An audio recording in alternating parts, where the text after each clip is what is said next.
Hey, j'espère que vous allez bien. Aujourd'hui je vous retrouve dans une nouvelle vidéo et je vous retrouve pour une vidéo sur les comptes interdits. Avant de démarrer, j'ai laissé la clim allumée derrière, donc si vous entendez un petit bruit de fond, c'est la clim qui tourne puisqu'il commence un petit peu à faire froid au moment où je filme cette vidéo. Et que maintenant la ring light ne suffit plus. Voilà, donc du coup j'ai laissé la clim allumée, j'espère qu'elle sera pas trop dérangeante. Aujourd'hui je vous retrouve donc pour une vidéo comme je vous dis sur les comptes interdits et nous allons aujourd'hui nous pencher sur La Petite Sirène de Sylvain Johnson ainsi que sur Le Lac des Cygnes de José Marcotte. J'ai essayé de mélanger à la fois un conte interdit qui est un petit peu plus âgé ainsi qu'un conte interdit qui est un petit peu plus jeune puisque La Petite Sirène de Sylvain Johnson date de 2021 tandis que du coup Le Lac des Cygnes date de 2024. On était sur un thème un petit peu lac, un petit peu aquarium, donc du coup je me suis dit que ça serait cool de les mélanger et comme je vous dis en fait ça vous permet du coup d'avoir une version un petit peu plus vieille et une version un petit peu plus jeune. Donc bah écoutez, j'espère que la vidéo vous plaira et je vous laisse avec la suite.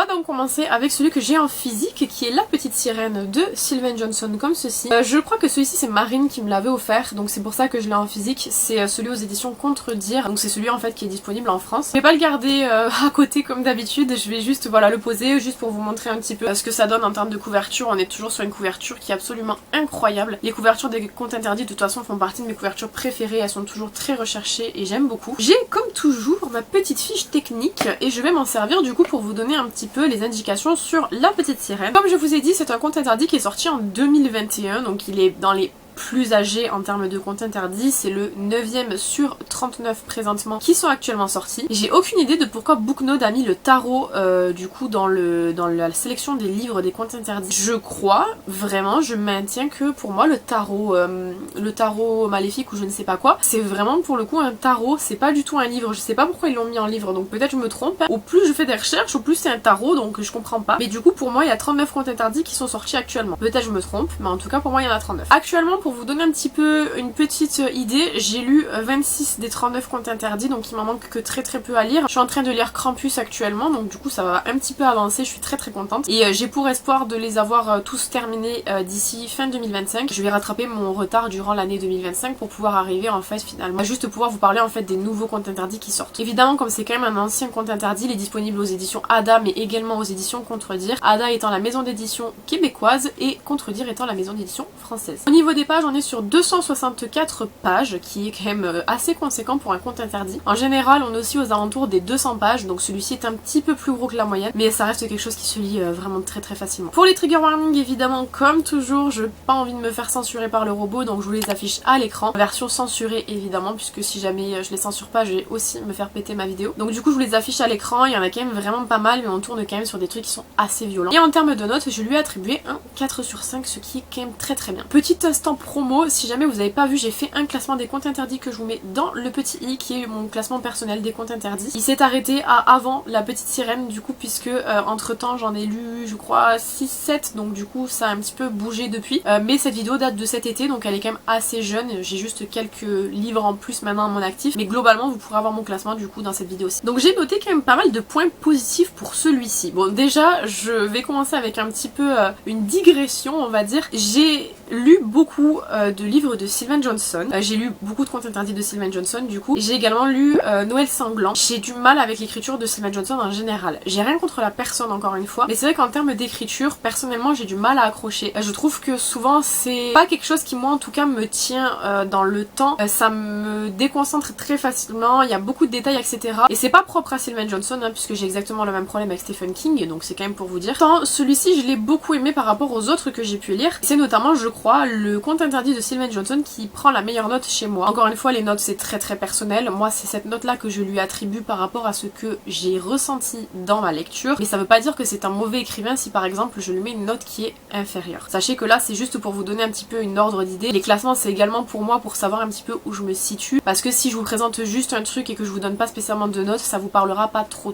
mais faut pas le prendre personnellement ou quoi, c'est vraiment juste un avis personnel. Ce que j'ai beaucoup apprécié c'est que pendant très très longtemps je cherchais un freak show à lire. J'ai pas réussi à trouver, je sais qu'il était sorti Freak Circus ou quelque chose comme ça, un petit peu dans ce genre là. J'ai jamais réussi à le trouver en magasin, qui était donc du coup plutôt un freak show, et j'ai pas réussi à en trouver. Après j'ai trouvé Showstopper qui en était un également, j'ai beaucoup aimé, et je suis tombée en fait sur La Petite Sirène un petit peu par hasard, et je savais pas que c'était un freak show. Si j'avais su ça, je l'aurais lu bien avant, puisque c'est quelque chose que j'avais envie de lire à ce moment là. Donc déjà je trouve ça cool justement qu'il y ait ce côté freak show, parce que au final en fait quand on regarde l'histoire, c'est vrai que ça concorde vraiment beaucoup avec l'histoire de base de La Petite Sirène. C'est hyper intéressant d'avoir voulu justement lancer ce sujet là sur ce livre là en particulier. J'ai trouvé que c'était vraiment hyper bien, que ça collait en fait finalement parfaitement. Les personnages sont des personnages qui sont assez forts. Angela notamment, qui du coup est notre petite sirène, est un personnage qui a vécu énormément de traumatismes, énormément de choses très violentes, et qui pour autant en fait ne baisse pas les bras. Et il y a un petit côté où en fait on a un personnage qui justement coriace et qui en fait nous donne envie de nous battre entre guillemets. Je sais pas si vous allez comprendre ce que je veux dire, mais en fait c'est toujours, je trouve, très sympa justement de voir que des personnages peuvent vivre des choses éprouvantes et du coup un petit peu s'en sortir, même si ça reste que des personnages. Je trouve que c'est hyper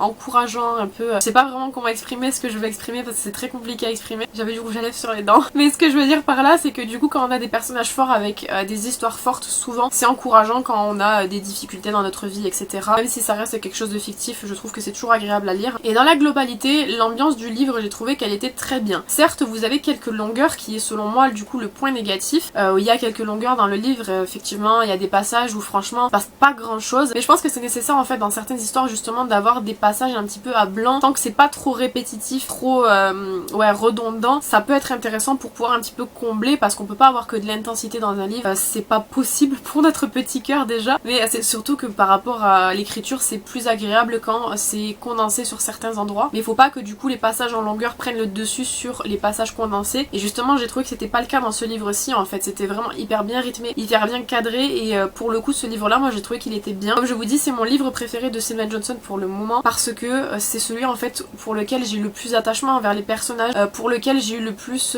d'envie de continuer ma lecture, d'être dans le mouvement et dans la lecture à fond au point de pas vouloir aller dormir par exemple. C'est généralement un bon signe, et en fait c'est celui qui m'a le plus apporté ça en termes de lecture, donc celui-ci j'ai beaucoup aimé, j'ai trouvé qu'il était très bien, et pour le coup celui-ci je vous le conseille. Et nous passons du coup à notre deuxième livre de la vidéo, qui est Le Lac des Cygnes de José Marcotte, que je vous mets juste ici en photo puisque je ne l'ai pas en physique. Je l'ai lu en e-book puisque maintenant je lis énormément en e-book, c'est beaucoup plus simple, mais les contes interdits, vous savez, j'ai un affect particulier pour cette série de livres là, donc je les achèterai tous en physique au bout d'un moment, juste j'essaie de les prendre en seconde main parce qu'ils sont quand même beaucoup moins chers. Encore faut-il tomber sur des bons vendeurs. Je vais me décaler comme ça, je vous laisse la photo du coup du Lac des Cygnes juste à côté parce qu'il est quand même très joli. On va pas revenir sur la couverture que j'aime encore une fois énormément. Et justement je vais revenir un petit peu sur la couverture juste après vous avoir présenté du coup un petit peu le livre. Comme je vous ai dit, ça a été écrit par José Marcotte. Si vous ne savez pas, José Marcotte a également écrit La Princesse au Petit Pois et son spin-off Alcide, qui font partie de mes gros coups de cœur des contes interdits. J'avais lu La Princesse au Petit Pois en fait d'une traite littéralement, donc c'est passé très vite. Ça a été en fait le conte interdit je crois que j'ai lu le plus rapidement en termes de contes interdits que j'ai lu jusqu'à maintenant, et franchement c'était hyper cool. C'est donc du coup forcément une autrice que j'aime beaucoup, et donc du coup j'avais vraiment hâte qu'elle sorte un autre conte interdit, et c'est ce qui est arrivé avec Le Lac des Cygnes. C'est un conte interdit, du coup on dit que c'est le 37e sur 39, puisque comme je vous dis il est sorti assez récemment. Moi je l'ai lu cet été je crois, ou avant l'été, je sais plus. En termes de contes interdits qui sont sortis après, il y a La Corriveau et Robin des Bois je crois. Robin des Bois que j'ai également lu et dont je vous parlerai dans une prochaine vidéo, et La Corriveau n'est pas encore sorti, donc du coup j'ai pas pu le lire. Il existe aux éditions Ada et également aux éditions Contredire, puisqu'il est sorti assez récemment chez nous. Il fait 200 pages, donc un tout petit peu plus petit que du coup La Petite Sirène qui faisait 264 pages, donc on a 64 pages en moins, mais comme je vous dis en général les contes interdits aussi quand même autour des 200 pages, donc là on est tout pile dans la bon nombre de pages on va dire. En termes de trigger warning, je peux les prononcer puisqu'en fait je trouve que c'est quand même un conte interdit qui est assez soft. On a des violences mais qui restent modérées par rapport à d'autres contes interdits qui sont beaucoup plus violents. Là c'est vraiment un qui est plutôt soft dans la gamme des contes interdits. En termes de notes, je lui ai attribué 4 sur 5 également, qui est une très bonne note. Donc pour ce conte interdit-ci, on est plutôt dans une ambiance nippone puisqu'il se passe au Japon, et nous suivons du coup nos trois personnages qui sont des cosplayers et qui partent faire une convention convention au Japon. Et pour moi, franchement, j'ai adoré du coup cette ambiance là, l'ambiance japonaise, ça parle beaucoup de manga, ça parle beaucoup d'anime, il y a beaucoup de références à l'intérieur. J'ai vraiment adoré ça. J'ai lu un petit peu les avis sur internet, notamment sur Goodreads un petit peu, pour voir ce que les gens en avaient pensé, parce que je trouvais que la note qu'il avait pris était un petit peu stricte quand même par rapport à ce que moi j'avais attribué. J'avais justement vraiment envie justement de comprendre pourquoi les gens étaient si sévères avec. Et puis voilà, ce qui est beaucoup reproché en fait à ce compte interdit là, c'est justement de toucher au Japon. Ça touche quand même à un univers qui est quand même assez spécifique, puisque du coup le Japon, les animés, etc., tout le monde n'est pas au courant, tout le monde ne suit pas, et notamment du coup du côté des lecteurs c'est pas forcément le cas. Et beaucoup en fait se sont sentis un petit peu perdus avec les références. Alors en termes d'animé évidemment ou de manga, il y avait des références que je n'avais pas, mais ça n'a pas impacté ma lecture en soi. Après je peux comprendre dans la mesure où si vraiment pour le coup vous connaissez pas du tout cet univers là, peut-être que ça peut être gênant quand vous lisez le livre, je ne sais pas du tout. Je trouve quand même que c'est assez sévère du coup de mettre par exemple du 2 sur 5 étoiles ou du 1 sur 5 étoiles juste parce que vous connaissez pas l'univers. Parce qu'en fait finalement vous avez juste à regarder un petit peu sur internet si jamais les références vous intéressent réellement, et vous allez avoir tout ce qu'il vous faut, puisque du coup internet est quand même garni d'énormément d'informations. Moi personnellement c'est un univers que j'ai beaucoup apprécié, et notamment en fait c'est ce que je vous disais tout à l'heure avec la couverture, elle est blanche et rouge comme le drapeau du Japon. Voilà, donc j'ai trouvé ça hyper cool, encore une fois le détail sur la couverture qui est hyper sympa. J'ai aussi trouvé que c'était plutôt bien que ce soit un compte interdit qui soit quand même assez soft. On est sur une prise d'otage, donc du coup on n'est pas sur un truc qui est hyper gore. Encore une fois il y a des passages qui sont un petit peu plus intenses que d'autres, mais au final on n'est pas sur le compte interdit où il va y avoir plein de sang, plein de découpages, plein de deuils qui s'en vont, etc. C'est plutôt sur un compte interdit qui serait pas mal pour débuter si notamment vous êtes un petit peu sensible. Vous pouvez débuter avec celui-là, moi je trouve qu'il est vraiment idéal en fait pour débuter, parce que ça fait des comptes interdits assez faciles et qui vous fait une entrée en matière sans que ce soit trop brutal au final. Après pour parler un petit peu rapidement des personnages, j'ai trouvé que globalement ils étaient plutôt bien amenés. Odette c'était un personnage qui était plutôt intriguant avec une histoire un petit peu particulière qui est hyper sympa à découvrir. Pour Didi c'est pareil, c'est un personnage qui est quand même assez vicieux, très dans le vice, très dans les trucs un petit peu souterrains, etc. On en apprend beaucoup dans le livre également sur le personnage en soi, sur un petit peu la face sombre de l'être humain parfois. Et on a un troisième personnage qui s'appelle Siegfried, je crois, je sais vraiment pas comment on dit, Siegfried ou Siegfried, je sais pas, qui est assez ambivalent, où justement en fait on sait pas trop, il y a des fois où même lui sait pas trop ce qu'il fait, il sait pas trop pourquoi, etc. Et c'est un personnage qui est assez mystérieux du coup, qu'on découvre plus ou moins dans le livre, mais plus moins que plus quand même, mais qui du coup reste assez mystérieux, et c'est pas spécialement dérangeant, puisque voilà, c'est un personnage peut-être qu'un jour on aura du coup un spin-off, pourquoi pas. Je sais pas quel spin-off on pourrait faire en vrai sur le lac des cygnes, mais dans tous les cas les personnages je trouve ont une harmonie entre eux qui est plutôt intéressante, et personnellement j'ai vraiment beaucoup aimé ce compte interdit. Comme je vous dis, je comprends qu'il y ait ce côté un petit peu nouveau pour les gens qui n'ont pas l'habitude de l'univers, mais je trouve que c'est quand même très strict de noter en fonction de ça, et il y a beaucoup de gens qui ont été pas très sympathiques je trouve dans les revues qu'ils ont faites.